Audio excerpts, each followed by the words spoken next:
یہ حضرت باعزید بستامی کے سجادہ نشین تھے، اتنے بڑے آدمی تھے، اپنا جبہ دیا محمود غزنوی کو، جب مشکل آئی تو دعا مانگنا آگے رکھ کے اللہ فتح دے دے گا۔ تو محمود کہتے ہیں جب سومناتھ کے مندر نہیں فتح ہو رہے تھے تو میں نے بابے کا جبہ سامنے رکھ کے دعا کی تو اللہ نے مجھے فتح دے دی۔ کہتے ہیں بابا جی رات خواب میں ملے تو کہنے لگے تو نے کیا قیمت ڈالی میرے جبے کی؟ کہا حضور کیا مطلب؟ فرمانے لگے تو میرا جبہ سامنے رکھ کے دعا کرتا کہ یا اللہ ہندوستان کے سارے کافر مسلمان ہو جائیں تو اللہ نے توفیق ایمان دے دینی، یہ تو نے کیا دعا مانگی ہے؟ اچھا علی بھائی، اگر کسی انسان میں نا شرک خفی پایا جائے تو اس انسان کو شرک کا بتایا بھی جائے کہ تم شرک کر رہے ہو اور اپنی روش و تبدیل نہ کرے، اور وہ اس کی یہ دلیل دے کہ مولا علی سے ایک روایت ہے کہ ہر مسلمان کے قرآن کا جو فہم ہے نا وہ مختلف ہے، تو وہ کہے کہ میں اس سے یہ سمجھاؤں تو یہ ٹھیک ہے، تو ایسے شخص کے بارے میں کیا کہا جائے گا؟ کیا حکم ہے ایسے شخص کے بارے میں؟ یعنی شرک سے مراد غیر اللہ کو پکارنا آپ کہہ رہے ہیں؟ نہیں علی بھائی، ایسا ہے کہ کوئی بندہ مطلب جس طرح یہ اکثر میں نے یہ فقہ کی کتابوں میں یہ پڑھا ہے کہ اگر کوئی بندہ اپنی دیکھتا ہے تو اپنی زیادہ تعریف کرتا ہے، کہیں خود پرستی کا شکار ہے، تو وہ کہتے ہیں یہ بھی شرک کی ایک ادنا سی۔ او نہیں، وہ تو پھر دنیا کا ہر گناہ شرک میں چلا جاتا ہے نا، یہ وہ شرک نہیں ہے جو معاف نہیں ہونا، ریاکاری بھی شرک اصغر ہے۔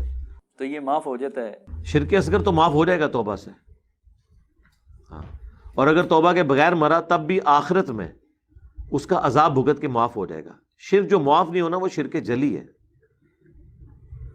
خدا کی ذات اور صفات میں شرک، وہ معاف نہیں ہونا۔ یہ شرک خفی جب مدد کے لیے پکارنا یہ بھی شرک جلی ہے، شرک جلی ہے، اور کیا۔ تو اگر وہ کوئی یہ عقیدہ رکھے کہ اللہ نے ہی اختیار دیا آپ کو، ہم وہ کچھ ثابت بھی کرے ایسی آیتوں سے کہ اللہ تعالیٰ کسی ایسے یہ ثابت نہیں ہوتا، قرآن سے تو یہ ثابت ہوتا ہے مدد کے لیے جس کو بھی پکارتے ہو گویا اسے خدا بنائے ہوئے ہو۔ امن یجیب المضطر اذا دعا، سورۃ النمل آیت نمبر 62۔ میں نے تو میرا جتنا مقدمہ یہ کھول کے بیان کیا ہے توحید سے متعلق 10 دھوکے، تو ان کے پاس کوئی جواب نہیں ہے۔ ان کے پاس بہانہ تھا وَاسْتَعِینُوا بِالصَّبْرِ وَالصَّلَاةِ، میں نے ان کی پھونک نکال دی کہ اس کا تو مطلب ہے پھر المدد یا نماز، المدد یا صبر۔ وہ کہتے ہیں نہیں، اس کا مطلب ہے نماز اور صبر سے اللہ کی مدد چاہو، تو ٹھیک ہے۔ اگر یہ رسول اللہ کے ذریعے اللہ کی مدد چاہتے ہوتے ہم ان کے اوپر شرک کا فتویٰ نہ لگاتے کہ رسول اللہ نے جو دعائیں سکھائی ہیں اس کے ذریعے اللہ کی طرف متوجہ ہوں۔ یا بہت زیادہ بھی کر لے گا کوئی چھلانگ مار کے تو یہ کہے گا کہ ہم یا رسول اللہ جب کہتے ہیں تو اس کا مطلب یہ کہ یا رسول اللہ آپ اللہ کے حضور ہمارے لیے دعا کریں، اللہ ہماری مصیبت ٹال دے۔ ہم اسے بھی کبھی شرک نہیں کہیں گے، لیکن تو ڈائریکٹ پکارتے ہیں۔ ویسے آپ کو کہتے ہیں ہم پیر سے بچہ نہیں مانگتے، لیکن مانگتے ہیں۔ توسل اور وسیلے کو انہوں نے مکس کر دیا استعانت اور استمداد کے ساتھ۔ یہ بڑے ہوشیار ہیں یہ۔ اب وہ پنجابی کا میں محاورہ نہیں بولنا چاہتا کہ مطلب انہوں نے اپنے اس ہر موقع کے اوپر اپنا اصول اور مبادی چینج کر لیتے ہیں۔ ہم انہیں بحث کے نیچے چھوڑ کے جاتے ہیں، کہیں اور چلے جاتے ہیں تھوڑی دیر بعد۔ ہاں اچھا علی بھائی، یہاں سے یہ ایک سوال پیدا ہوتا ہے کہ وسیلے کا آپ نے ذکر کیا، تو حدیث میں 5 طرح کا وسیلہ ہے، تو ایک حضرت عمر نے جو حضرت عباس والی ہاں دعا کروائیں نیک بندوں تو سے۔ سال بن حنیف والی ایک روایت آتی ہے وسیلے والی، تو ام المومنین جو تھی وہ آپ صلی اللہ علیہ وسلم کے کرتے کا یا غالباً جبے کا دون مریضوں کو شفا کے لیے پلاتی تھی، تو آپ صلی اللہ علیہ وسلم سے جڑی چیز کا تو وسیلہ ہے، تو آپ کی ذات کے وسیلے کا کیوں انکار؟ نہیں، وہ جو جڑی چیز کا وسیلہ ہے اس سے وسیلے کا طریقہ ہے نا۔ کیا کبھی کسی نے یہ کہا کہ اللہ میں نے کرتا اٹھایا ہوا تجھے اس کرتے کا واسطہ، جس طرح محمود غزنوی نے کیا تھا ابو الحسن خرقانی علی کہانی؟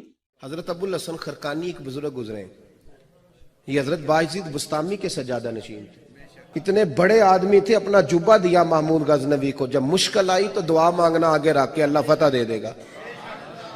تو محمود کہتے ہیں جب سومناتھ کے مندر نہیں فتح ہو رہے تھے تو میں نے بابے کا جبہ سامنے رکھ کے دعا کی تو اللہ نے مجھے فتح دے دی۔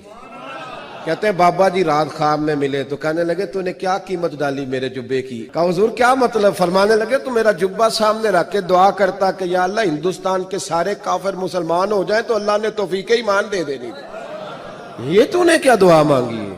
جی جی ہاں، وہ تو کہنا جی کوئی دنیا کافر نہیں سی رہنا، تو حضور دے کرتے نال تے یرموک اور قاسیہ نہیں لڑی صحابہ نے۔ وہ کرتے کو کیا کرتے تھے؟ پانی میں ڈبوتے تھے، بالوں کو پانی میں ڈبوتے تھے، شفا ہو جاتی تھی۔ تو طریقہ بھی بتا دیا نا۔ اب نبی علیہ السلام کی ذات مبارکہ کو اللہ کے حضور وسیلہ اور توسل پیش کرنے کے لیے آپ کیا ایکٹیویٹی پرفارم کریں گے؟ وہ میں ایکٹیویٹی بھی تو بتائیں نا۔ ایکٹیویٹی یہ ہے کہ کوئی بندہ جیسے دعا کر رہا ہے، وہ سمپل ویسے کہتا ہے کہ یا اللہ میں اللہ تعالیٰ کے نبی صلی اللہ علیہ وسلم کے وسیلے سے تجھ سے دعا مانگتا ہوں. تو یہ بتائیں نا کہاں لکھا ہوا ہے، نکالیں نا. تو لاجیکلی ہم یہ نہیں کہہ سکتے لاجک تو کہ پھر وہ آپ چیز جو ہو مرضی رہی ہے. بناتے رہے. پھر ہمارے پاس تو لاجک یہ ہے کہ صحیح بخاری میں حدیث ہے، حضرت عمر کہتے ہیں انا کننا نتوسل الیک بنبینا 1010 10 حضرت عمر بیچ میں کھڑے ہوئے ہیں نا. حضرت عمر کو کیسے ہٹائیں بیچ میں سے خلیفہ راشد کو؟ وہ کہہ رہے ہیں اے اللہ پہلے تیرے نبی کا ہم وسیلہ لے کے آتے تھے، اب ہم تیرے نبی کے چچا کو لے کے آئے. تو حضرت عمر خود بتا رہے ہیں نا. یہ حضرت عمر کو کون سمجھائے کہ آپ بجائے چچا کو لانے کے حضور کے کہہ دیں اے اللہ تجھے تیرے نبی کا واسطہ. ہمیں مسئلہ حضرت عمر سے آ جاتا ہے نا. پھر وہی بات ہے کہ حضرت عمر نے دین زیادہ سمجھا ہوا ہے کہ تواڈے بابے نے زیادہ سمجھا ہے. تو ہم یہ کہیں کہ یا اللہ جو کچھ بھی ہے تیرے نبی کی امت سے ہمیں بخش دے، تو ایسے ہی کیا کہہ سکتے ہیں؟ یہ تو حضور نے کہیں نہیں سکھایا. حضور نے تو یہ کہا کہ میری بیٹی فاطمہ میرے مال سے جو لینا ہے لے لے، اگر اللہ نے تجھے پکڑ لیا میں چھڑا نہیں سکوں گا. تو حضور تو کچھ اور ہی کہہ رہے ہیں. پہلے یہ طے کریں آپ نے اللہ کے نبی کی بات ماننی ہے، صحابہ کی بات ماننی ہے یا بابوں کی. اب آپ کو پتہ چلا یہ میں نے لکھا ہوا ہے کہ مرنے سے پہلے اے مسلمان کر لے اس پہ غور، کتابوں کا دین اور ہے بابوں کا دین اور باقی یہ جو عثمان بن حنیف والی روایت ہے اس پہ میں نے پورا لیکچر دیا ہے، وسیلہ کے نام پر دھوکہ. اس روایت سے بھی کہیں یا رسول اللہ مدد ثابت نہیں ہوتا. وہ ابن ماجہ میں بھی ہے روایت جو طبرانی کے اندر بھی موجود ہے. اس میں تو یہ ہے کہ اے اللہ میں تیرے نبی کے وسیلے سے تجھ سے مانگتا ہوں، اور یا رسول اللہ میں آپ کے وسیلے سے اللہ کی طرف متوجہ ہوتا ہوں. ابن ماجہ میں یہ ہے کہ وہ ایک نابینا شخص آیا ہے، یا رسول اللہ دعا کریں میری آنکھیں آ جائیں. آپ نے فرمایا صبر کر لے جنت ہے. ان کا نہیں یا رسول اللہ جنت تو مل جائے گی امید ہے انشاءاللہ. یہی ویسے صحیح کیا انہوں نے.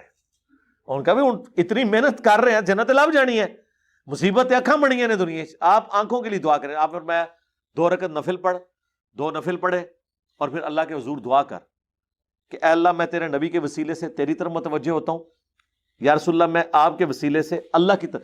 دونوں دفعہ اللہ کا نام ہے. اے اللہ تیرے نبی کے ذریعے تیری طرف متوجہ ہوتا ہوں، اور یا رسول اللہ آپ کے ذریعے اللہ کی طرف متوجہ ہوتا ہوں. اگلے جملے کھا جاتے ہیں اس میں، اے اللہ میرے نبی کی شفاعت میرے حق میں قبول فرما. ہاں تو پھر حضور کی دعا ان کے حق میں قبول ہوئی. آج بھی حضور دنیا میں موجود ہوں ہم یہی کہیں گے یا رسول اللہ ہمارے لیے دعا کریں. یہ وسیلہ شخصی ہے جو حضرت عمر نے کیا تھا. اسی تو کہتے ہیں پہلے حضور سے کرواتے تھے، اب ان کے نبی کے چچا کو لے کے ہیں صلی اللہ علیہ وآلہ وسلم. یہ وسیلہ اس میں یہ الفاظ نہیں کہ اے نبی تنو واسطہ تیرے نبی دا، اے نہیں ہے. اور پنجابی دا وسیلہ اور ہے، عربی دا وسیلہ اور ہے جی. تراوی وی تراویاں نہیں ثابت ہو جاندیاں. یہ عربی دا لفظ ہے تراوی.